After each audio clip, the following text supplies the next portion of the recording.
పహల్గాం ఉగ్రదాడితో కశ్మీర్ ఖాళీ అవుతుంది. శ్రీనగర్, పహల్గాం ప్రాంతాలు నిర్మానుష్యంగా మారాయి. నిన్న ఒక్కరోజే 3000 మందికి పైగా పర్యాటకులు శ్రీనగర్ను వీడారు. అటు కశ్మీర్కు 90% పర్యాటక బుకింగ్లు రద్దయినట్లుగా ట్రాన్స్పోర్ట్ ఏజెన్సీలు తెలిపాయి. ఉగ్రదాడితో భయం గుప్పెట్లో ఉన్న పర్యాటకులు సొంత ప్రాంతాలకు తరలిపోతున్నారు. పహల్గాంలో జరిగిన భీకర ఉగ్రదాడి పర్యాటకులను భయభ్రాంతులకు గురిచేసింది. ఈ ఘటనతో వణికిపోయిన వారంతా వీలైనంత త్వరగా ఆ ప్రాంతాన్ని వీడుతున్నారు. కేవలం 6 గంటల వ్యవధిలోనే 3000 మందికి పైగా పర్యాటకులు శ్రీనగర్ను వీడారు. ఇదే అంశానికి సంబంధించిన పూర్తి అప్డేట్స్ మా కరెస్పాండెంట్ గోపి అందిస్తారు. గోపి, మధు, వేల సంఖ్యలో జమ్మూ కాశ్మీర్లో ఉన్న పర్యాటకులు ఒక్కసారిగా తిరిగి తమ గమ్యస్థానానికి చేరుకుంటున్న పరిస్థితి అయితే కనపడుతుంది. ఉగ్రవాదుల దాడి తర్వాత భయాందోళనలోనే పూర్తిగా జమ్మూ కాశ్మీర్లో ఉన్న పర్యాటకులు గడుపుతున్న పరిస్థితి ఉంది. అయితే ఘటన జరిగిన సమీపంలో ఉన్న కొంతమంది అక్కడ ప్రత్యక్షంగా ఉన్నవారు కావచ్చు, ఆ ఘటన నుంచి బయటపడ్డవారు కూడా తమ అనుభూతిని పంచుకోవడంతో ఒక్కసారిగా అక్కడ ఉన్న సందర్శకుల్లో కొంత భయాందోళన అయితే నెలకొన్న పరిస్థితి ఉంది. అక్కడ నుంచి పూర్తిగా ఖాళీ చేసి తమ స్వస్థలానికి వెళ్తున్న పరిస్థితి ఉంది. అయితే ఏదైతే ఎండాకాలం సీజన్ చేంజ్ అయిన తర్వాత పూర్తిగా జమ్మూ కాశ్మీర్లోని అందాలను ఒక్కసారిగా తిలకించేందుకు పర్యాటకుల తాకిడి ఇటు ఏప్రిల్ నుంచి జూన్ వరకు కూడా కొనసాగుతుంది. అందులో భాగంగానే అనంతనాగ్ జిల్లా అత్యంత జమ్మూ కాశ్మీర్లోనే అందంగా ఉండే అనంతనాగ్ జిల్లాకు సంబంధించిన పర్యాటకుల తాకిడి ఎక్కువగా ఉంటుంది. ప్రతి సంవత్సరం కూడా వేల మంది, గత సంవత్సరము 2 కోట్ల మంది వరకు కూడా పర్యాటకులు జమ్మూ కాశ్మీర్ను సందర్శించడం జరిగింది. మరి ఈ నేపథ్యంలో ఇప్పుడు తాజాగా నిన్న ఒక్కరోజే ఘటన తర్వాత 3500 మంది వరకు కూడా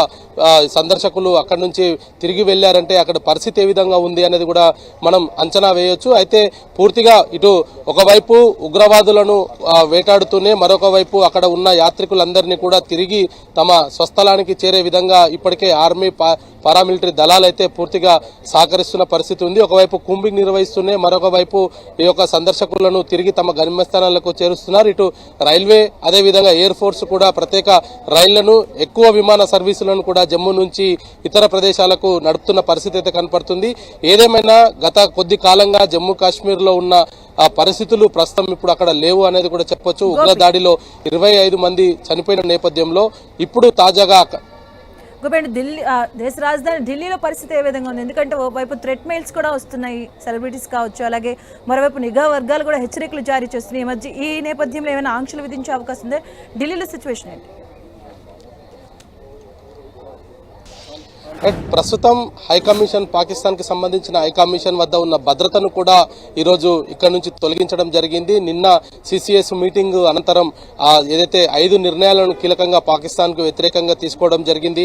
అదేవిధంగా బార్డర్ లో ఏదైతే కాల్పుల ఉల్లంఘనకు సంబంధించిన నిబంధనలను కూడా భారత ప్రభుత్వం ఎత్తివేయడం జరిగింది. ఏదైతే ఉగ్ర మూకలు ఎక్కడ కనిపిస్తే అక్కడ కాల్చివేసే విధంగా ఇప్పటికే సైనికులకు పూర్తి ఆదేశాలు కూడా జారీ చేసిన నేపథ్యంలో ఇటు హైకమిషన్, పాకిస్తాన్ హైకమిషన్ వద్ద కూడా కొంత హైటెన్షన్ వాతావరణం నెలకొన్నది. మరొక వైపు హిందూ సంఘాలు, బీజేపీ నేతలు, ఇతర నేతలంతా కూడా ఒకరొకరు కూడా పాకిస్తాన్ హైకమిషన్ వద్దకి తమ ఆందోళనను వ్యక్తం చేయడానికి చేరుకుంటున్న పరిస్థితి ఉంది. ఏదేమైనా ఈ రోజు పూర్తిగా ఢిల్లీలో కూడా కొంత ఈ యొక్క వాతావరణానికి సంబంధించి ఏదైతే జమ్మూ కాశ్మీర్లో కాల్పులకు సంబంధించిన తర్వాత ఇటు ప్రభుత్వం తీసుకుంటున్న నిర్ణయాలపైన కొంత వాడివేడిగానే ఢిల్లీ పరిసర ప్రాంతాలంతా కూడా ఉన్న పరిస్థితి ఉంది. పూర్తిగా ఎక్కడికక్కడ ఇటు పర్యాటక ప్రదేశాలు కావచ్చు, కొంత ఎక్కువ టూరిస్టులు నివసిస్తున్న ప్రాంతాల్లో కూడా పూర్తిగా బందోబస్తును అయితే ఏర్పాటు చేస్తున్న పరిస్థితి ఉంది. ఎటువంటి అవాంఛనీయ సంఘటనలు జరగకుండా ముందస్తు చర్యలో భాగంగా ఎక్కడికక్కడ తనిఖీలు నిర్వహిస్తున్నారు. బ్యారికేడ్స్ ను ఏర్పాటు చేయడం జరిగింది. ఎవరినైనా సరే అనుమానంగా ఉంటే వాళ్ళను ఖచ్చితంగా వాళ్ళకి సంబంధించిన పూర్తి డీటెయిల్స్ ను కూడా పోలీసులు అయితే తీసుకుంటున్న పరిస్థితి ఉంది. ఏదేమైనా జమ్మూ కాశ్మీర్ లో కాల్పుల అనంతరం దేశవ్యాప్తంగా కూడా ఒక్కసారిగా హై అలర్ట్ అనేది జారీ చేయడం జరిగింది. ఎక్కడికక్కడ ఇటు దేవాలయాలు కావచ్చు, పర్యాటక ప్రాంతాల్లో కావచ్చు, ఇతర ఏదైతే ముఖ్యమైన ప్రదేశాలు ఉన్నాయో వాటన్నిటిని కూడా పూర్తిగా ఎక్కడికక్కడ తనిఖీలు నిర్వహిస్తూనే అక్కడికి సాధారణ పౌరులను అనుమతిస్తున్న పరిస్థితి అయితే కనపడుతుంది. మరొక ఘటన చోటు చేసుకోకుండా ఎక్కడికక్కడ భద్రతను అయితే ఏర్పాటు చేశారు. ఇటు జమ్మూ కాశ్మీర్ లో కూడా ప్రస్తుతం ప్రశాంత వాతావరణాన్ని క్రియేట్ చేసే విధంగా రాష్ట్ర ప్రభుత్వాలు అయితే కొంత చర్యలు తీసుకుంటున్న పరిస్థితి కనపడుతుంది. Okay, thank you Gopi.